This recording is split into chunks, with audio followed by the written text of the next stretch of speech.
in Veneto da coronavirus e si registra una nuova vittima all'ospedale di Treviso. Intanto a preoccupare sono i medici in quarantena.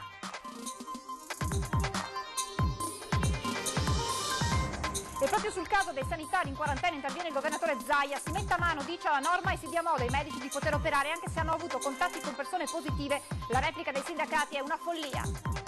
Iniziati i nuovi tamponi sulla popolazione di Vo per lo studio scientifico dell'Università di Padova sull'evoluzione del coronavirus. Il primo a sottoporsi allo screening il sindaco Martini, che lancia un appello ai suoi concittadini. Scuole chiuse fino al 15 marzo, ma l'ipotesi del governo è quella di prolungare il provvedimento. I timori degli studenti che nel frattempo raccontano non si può impedire ai ragazzi di incontrarsi. 20 quintali di radicchio a chilometri zero fermi da lunedì al mercato ortofrutticolo, invenduti, finiscono in concime. La coltivatrice: ci abbiamo rimesso, meglio gettarli per la prossima semina. Dopo la messa delle ceneri e quella della prima domenica di Quaresima, domenica Antena 3 e Rete Veneta trasmetteranno in diretta la celebrazione dalla Basilica del Redentore di Venezia. Con la scusa di una fantomatica volontà angelica si sono fatte donare da un'anziana somme di denaro fino a 140.000 euro, 2 donne indagate nel Vicentino. Telespettatori di Antenna 3, buongiorno e ben ritrovati con la prima edizione dei nostri telegiornali. In primo piano anche oggi l'emergenza coronavirus con i nuovi dati arrivati dalla Regione Veneto. L'aggiornamento di questa mattina parla di quasi 500 contagiati, 488 per l'esattezza. Il punto sulla situazione è stato fatto questa mattina dal governatore Zaia nella sede della Protezione Civile a Marghera, dove si trova Anna Maria Parisi. Andremo a collegarci con lei, la vedo già in collegamento. Anna Maria, buongiorno. Sì, buongiorno, eccoci, siamo anche oggi in diretta qui dalla sede della Protezione Civile regionale. Abbiamo appena incontrato il governatore del Veneto che adesso ha avuto un attimo, è salito un attimo al solito primo piano qui alla nostra sinistra, perché ha un incontro, una videoconferenza con il governo. Se riusciamo scenderà a breve.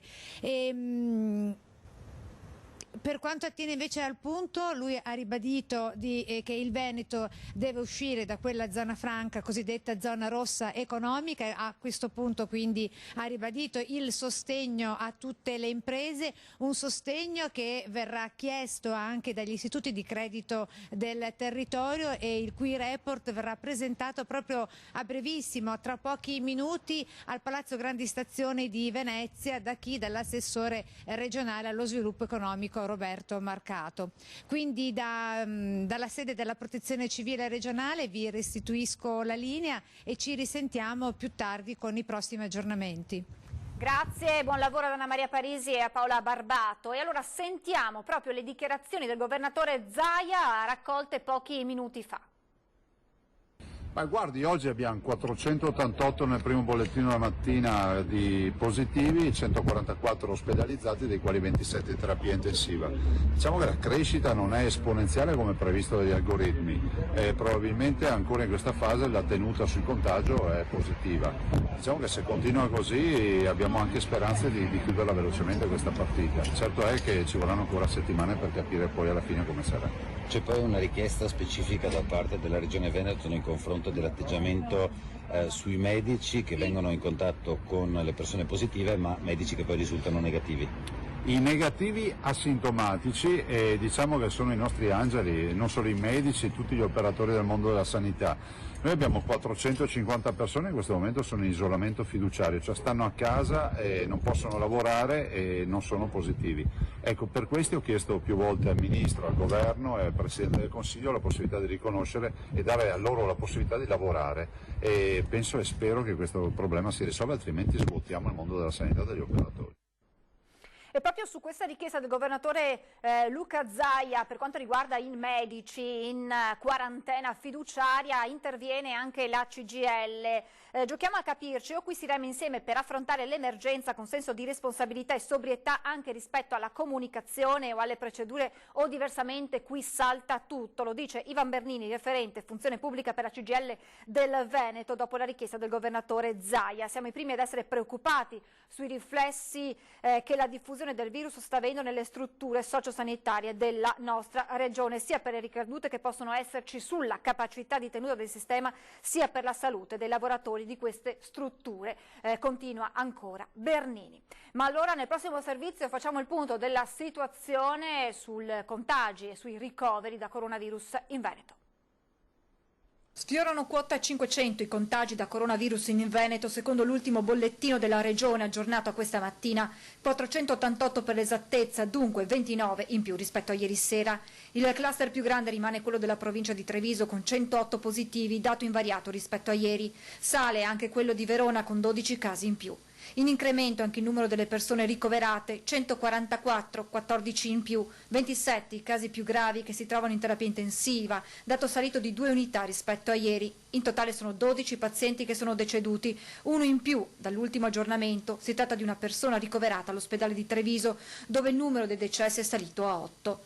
Intanto l'Istituto Superiore di Sanità fa sapere che in queste ore si sta lavorando per una valutazione dell'impatto delle misure prese nelle zone rosse dell'Odigiano e di Vo.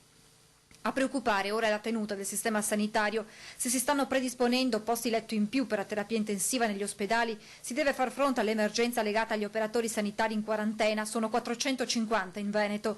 Tra loro anche medici o infermieri che, seppur negativi al tampone, sono in isolamento domiciliare, secondo quanto predisposto dal Ministero della Salute, perché venuti in contatto con pazienti positivi. Un'autentica follia, di questo passo rischiamo di dover chiudere i reparti, è l'allarme lanciato dal professor Andrea Crisanti, direttore dell'unità operativa di microbiologia e virologia dell'azienda ospedaliera di Padova. All'emergenza sanitaria si aggiunge quella economica. Ieri il Consiglio dei Ministri, che ha deciso di far slittare il referendum sul taglio dei parlamentari in programma il 29 marzo e che si dovrà tenere tra il 10 e il 31 maggio, ha stanziato 7,5 miliardi di aiuti per famiglie e imprese. E il governo sta anche valutando l'ipotesi di estendere oltre il 15 marzo la chiusura delle scuole e si parla di una riapertura dopo il 3 aprile. Scuole chiuse ma tribunali aperti, lamentano gli avvocati che da oggi sono entrati in sciopero. Protesta di 15 giorni proclamata dall'organismo congressuale forense contro l'inadeguatezza delle misure adottate per ridurre il rischio di contagio da coronavirus negli uffici giudiziari. E ieri il Capo dello Stato ha deciso di lanciare un messaggio agli italiani. È un momento che richiede concordia e unità di intenti, ha detto Sergio Mattarella. L'insidia di un virus nuovo che sta colpendo via via tanti paesi del mondo provoca preoccupazione. Questo è comprensibile e richiede a tutti senso di responsabilità, ma dobbiamo assolutamente evitare stati di ansia immotivati e spesso controproducenti. E questa mattina l'ULSS 2 Marca Trevigiana ha convocato i giornalisti per fare il punto della situazione. Nell'ospedale di Treviso si è registrato rispetto a ieri una nuova vittima, si tratta di una donna ultra ottantenne, e allora sentiamo le altre novità emerse insieme a Christian Arboit. Buongiorno Christian e buongiorno ai tuoi ospiti.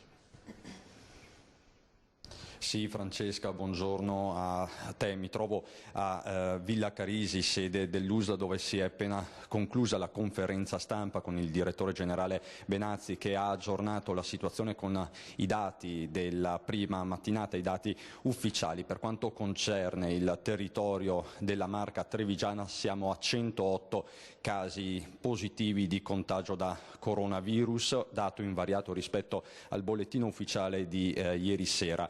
C'è però un decesso in più, quello di una signora over 80 che è appunto deceduta nella notte. Si tratta di un ex paziente della geriatria, il vero e proprio focolaio trevigiano.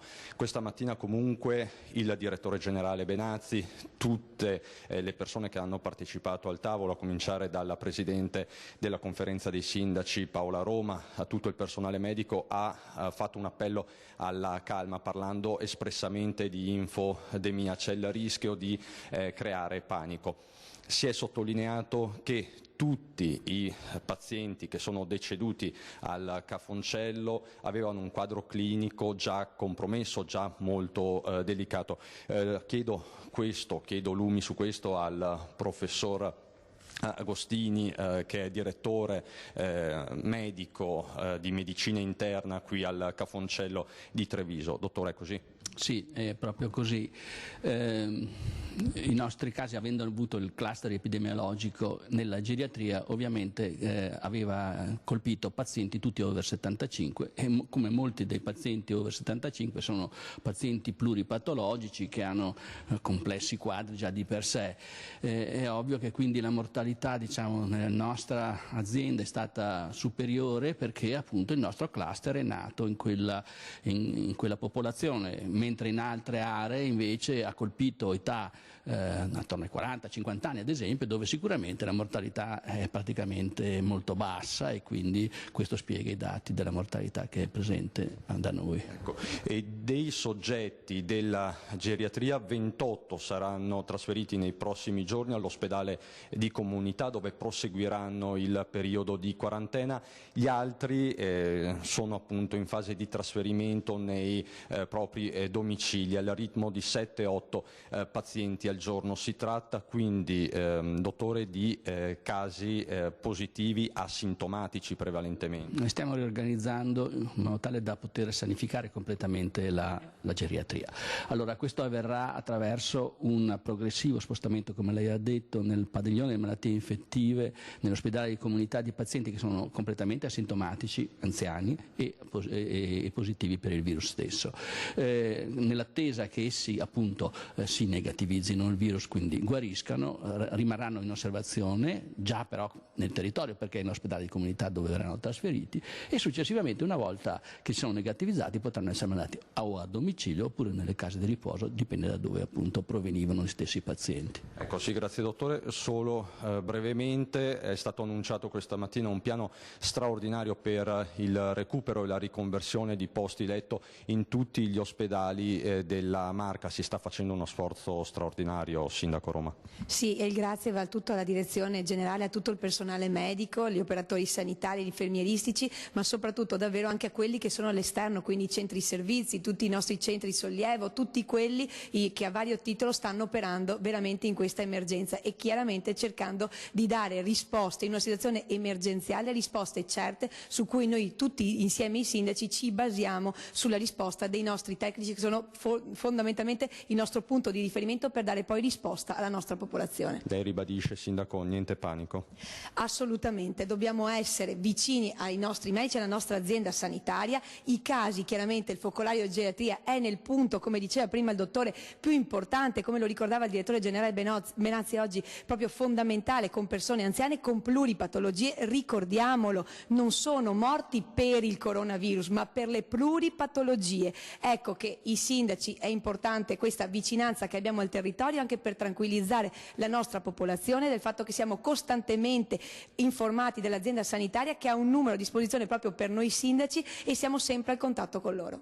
Ecco Francesca, per il momento è tutto. Con Lucio Zanato ti restituisco la linea. Grazie a Cristian Arboit, grazie a Lucio Zanato e grazie agli ospiti per questo aggiornamento dalla Marca trevigiana. Intanto sono iniziati questa mattina i nuovi tamponi sulla popolazione di Vo per avviare lo studio scientifico dell'Università di Padova sull'evoluzione del coronavirus. Il primo cittadino di Vo a sottoporsi a questo secondo tampone è stato proprio il sindaco. Lo ricordiamo, è uno studio che servirà a capire meglio l'evoluzione. Il sindaco Martini alle 9 si è presentato per questo secondo tampone, ha detto: voglio dare l'esempio ai miei concittadini, visto che il mio piccolo paese, come ci è stato spiegato, rappresenta un modello ideale da esaminare. Si tratta del secondo maxi screening su base volontaria che l'Università di Padova vuole realizzare per 3 giorni consecutivi nella località Eugania sottoposta alla restrizione della zona rossa.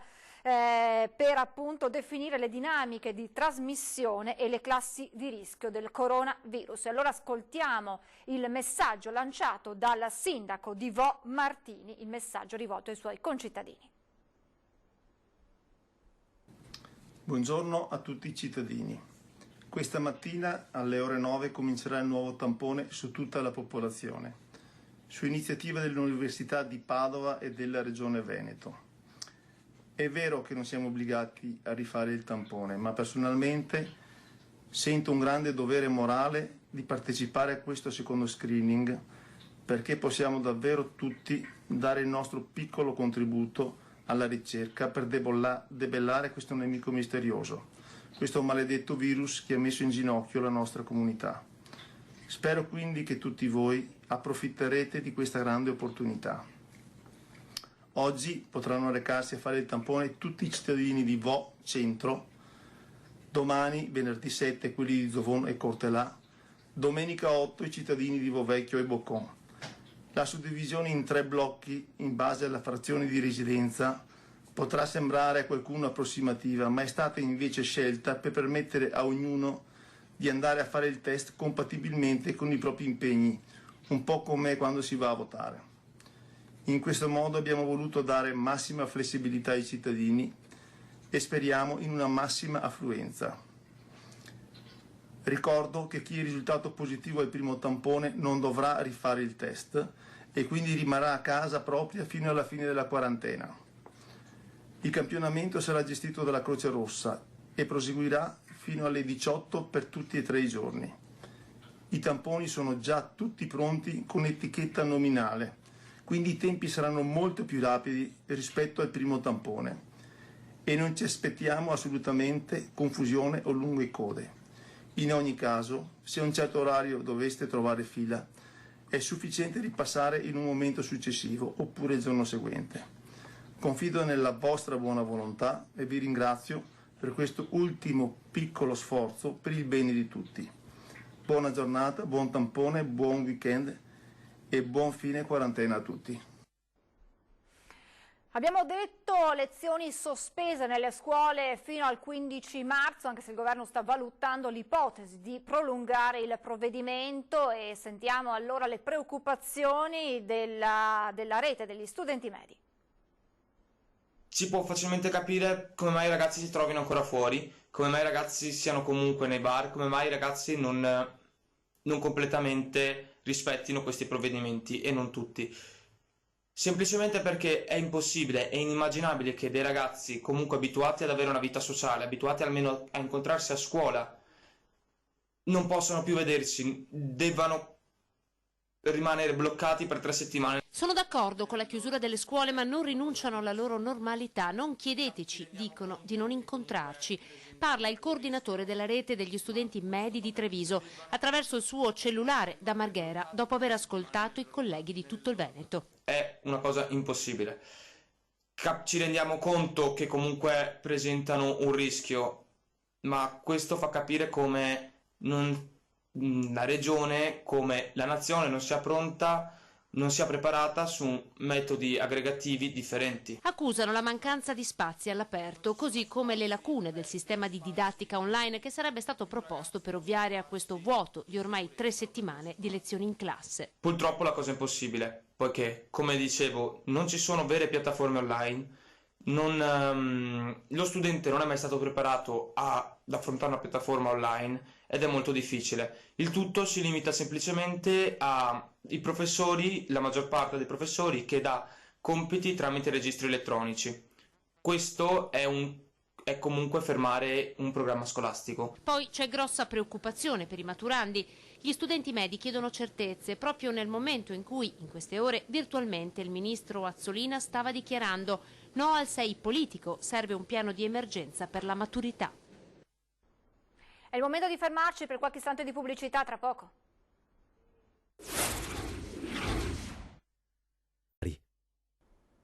Rieccoci in diretta, continuiamo a parlare di coronavirus perché l'emergenza ha provocato anche un crollo delle vendite della verdura in tutta la provincia di Padova e una piccola azienda agricola è costretta a buttar via ben 20 quintali di radicchio biologico a chilometri zero. 20 quintali di radicchio di Verona e variegato di Castelfranco buttati via, tornati nella terra a fare humus. Erano partiti pochi giorni fa dalla piccola azienda orticola di Paola Franceschin al mercato ortofrutticolo di Padova per la tentata vendita. Il lunedì io ho consegnato al MAP e il mio radicchio è rimasto lì. Se non abbiamo acquirenti tipo i fruttivendoli, piccoli negozi eccetera che vanno, automaticamente il prodotto è rimasto fermo. Tutto il mercato ortofrutticolo di Padova registra in questi giorni un calo di domanda di ortofrutta. La Franceschin, che non intende scendere a patti con la grande distribuzione, paga il fatto che in tutta la provincia le persone che escono di casa per la spesa si limitano alle necessità più stringenti e così mezzo ettaro di radicchio della sua terra è rimasto invenduto. Mi hanno detto valuta te se vale la pena di lasciarlo nei campi o di impegnare lavoro, impegnare personale, impegnare gente, impegnare celle per poi non sapere se va venduto, e visto che anche l'ultimo è stato venduto a un prezzo che non ho preso neanche le spese, le dico la verità, neanche il costo della cassettina, ho valutato e ho fatto le mie valutazioni e non posso lavorare per rimetterci. Un conto è lavorare per andare a pari, ma lavorare per rimetterci, mi chiedo scusa, ma non lo so se lei lo farebbe, io dico la sincera verità. Ho fermato la raccolta del radicchio, sì, anche per mancata vendita proprio. Peccato, crollate le vendite di un prodotto a chilometri zero e una piccola economia locale in ginocchio. Possiamo definirlo un disastro? Abbastanza. Quel radicchio poteva essere regalato invece che gettato. La Franceschin dona già molti suoi prodotti ai bisognosi della zona. Difficile regalare 20 quintali di merce tutti insieme, fa notare. Perso il frutto del suo lavoro, rimangono i mancati incassi e i debiti verso fornitori e banche. Io sto facendo degli investimenti per esempio, no? E quindi adesso siamo fermi con le banche, magari un tasso zero, non lo so, chiedere le macchine non è da me, ve lo dico molto sinceramente. Chiedo semplicemente col piccolo aiuto un tasso zero o un tasso agevolato, cioè qualcosa che mi permetta di respirare un attimo e di non essere presi per la gola dalle banche, dalle assicurazioni. Dopo la messa delle ceneri e quella della prima domenica di Quaresima, anche domenica Antenna 3 e Rete Veneta trasmetteranno in diretta la celebrazione dalla Basilica del Redentore di Venezia. A te guardiamo, Redentore nostro, da te speriamo gioia di salvezza. Dopo la celebrazione del mercoledì delle ceneri nella Basilica di San Marco e della messa dalla Madonna della Salute, Antenna 3 e Rete Veneta continueranno anche domenica 8 marzo a far arrivare nelle case dei veneti le messe a cui in questo periodo di emergenza non è possibile assistere di persona. E così anche quella di domenica, che il patriarca Francesco Moraglia celebrerà dalla Basilica Veneziana del Santissimo Redentore, verrà trasmessa dalle nostre emittenti a partire dalle 11 del mattino. Celebrazione ancora una volta a porte chiuse per evitare assembramenti, come da disposizioni ministeriali a cui i vescovi veneti, pur a malincuore, hanno deciso di adeguarsi per il bene dell'intera comunità, disponendo la sospensione delle celebrazioni aperte al pubblico. Anche in occasione della seconda domenica di Quaresima, quindi, ci sarà la possibilità di seguire comunque la messa in diretta da una chiesa molto cara ai veneziani, quella, come detto, del Redentore alla Giudecca. Un modo per far sentire meno solo chi, soprattutto i più anziani, trascorre queste giornate per lo più in casa e per consentire alla comunità dei fedeli di riunirsi idealmente intorno al Patriarca e alla Chiesa Veneta. Signore ascolta, Padre perdona, fa che vediamo il tuo amore.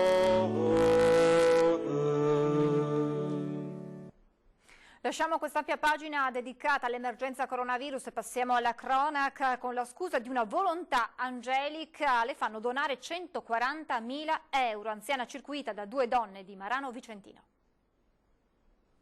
Anziana circuita da 2 maranesi, con la scusa di una fantomatica volontà angelica si facevano donare somme di denaro fino a intascare 140.000 euro. Le 2 donne di 64 e 57 anni sono state indagate per circonvenzione di incapace. Le 2, fingendosi amiche della settantenne in varie tranche, sono riuscite a mettere in portafoglio la grossa somma di denaro. A presentare la denuncia ai carabinieri è stata la stessa anziana, dopo che i familiari le hanno fatto comprendere quello che stava accadendo. I militari, a seguito della perquisizione dell'abitazione delle 2 indagate, hanno rinvenuto ricevuti di bonifici e rinvenuta anche un'agendina, consegnati vari movimenti di denaro in parte riferiti alla settantenne, ma non si esclude a questo punto che le 2 possano aver circuito altri anziani. I carabinieri stanno ora cercando di ricostruire le modalità con cui le 2 donne sono venute a contatto con la settantenne e se esista un modus operandi.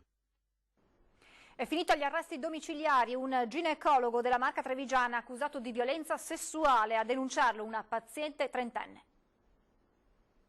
Era andata a fare una visita ginecologica prenotata attraverso il CUP e per la prima volta si era affidata alle cure del professionista. Ma, secondo quanto raccontato dalla paziente, una trentenne, il medico sarebbe andato ben oltre la visita, allungando le mani in maniera inequivocabile.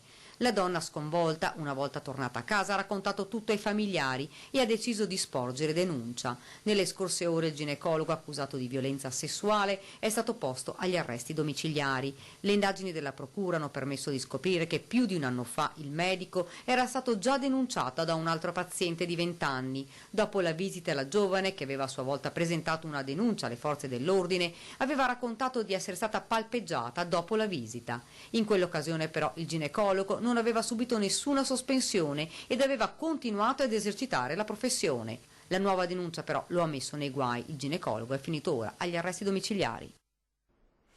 Prima di salutarci vi ricordo alle 17 nuova edizione straordinaria dei nostri notiziari per aggiornarvi sull'emergenza coronavirus. Vi accompagneremo fino all'inizio delle edizioni serali dei telegiornali, quindi alle 18:30 con la prima edizione del Veneto, poi a seguire Venezia e poi alle 19:30 Treviso. A seguire poi tornerà puntuale 20:10 dove continueremo a parlare di coronavirus insieme ad Antonio Chiarparin, dirigente scolastico dell'Istituto Comprensivo Stefanini di Treviso, e a Carlo Garzera, coordinatore della Rete Studenti Medi del Veneto. E poi a seguire, come ogni venerdì in prima serata, alle 21:15 torna puntuale la nostra storia.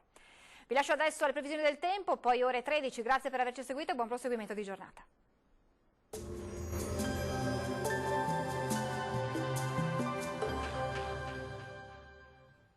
Bentrovati al meteo. Tempo ancora spiccatamente instabile sul nostro territorio, ma diamo uno sguardo più approfondito alla situazione di venerdì 6 marzo. Sul Veneto al mattino il cielo risulterà molto nuvoloso con residue e occasionali piogge. Qualche spazio maggiormente asciutto e soleggiato nel pomeriggio. Entro sera nuovo peggioramento del tempo con ancora qualche precipitazione sparsa. Temperature minime tra lo 0 e i 6 gradi, massime invece tra 8 e 12 gradi all'incirca. Ci spostiamo ora sul Friuli Venezia Giulia, anche qui il cielo risulterà molto nuvoloso, ancora con qualche rovescio nel corso della giornata. Temperature minime tra 5 e 8 gradi, massime invece fino a 11 gradi. Situazione differente sul Trentino Alto Adige, qui invece sarà bel tempo con ampio soleggiamento, vedete un po' dappertutto. Temperature minime tra lo 0 e i 2 gradi, massime invece fino a 12 gradi all'incirca. Dal meteo per ora è tutto, vi auguro un buon proseguimento in compagnia di Antenna 3. Arrivederci.